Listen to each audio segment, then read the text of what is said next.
Hello everyone and welcome back to another tutorial from Tech for Gamers. In this video, I'm going to show you how you can enable or disable controller vibration on the Rogue Prince of Persia game. So let's get started right away.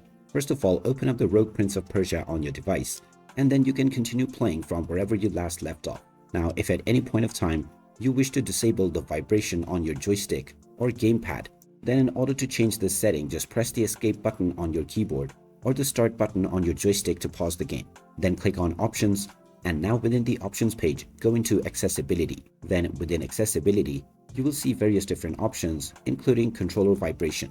You can now use this option to set it to either on or off. If you turn it off, then when you press the escape button, make sure to apply your changes. And now you can continue to play the game with vibrations disabled on your joystick.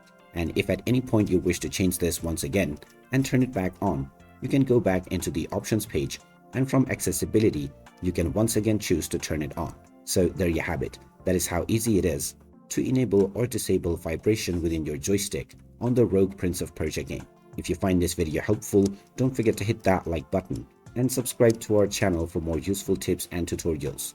Thanks for watching, and I will see you again in the next one.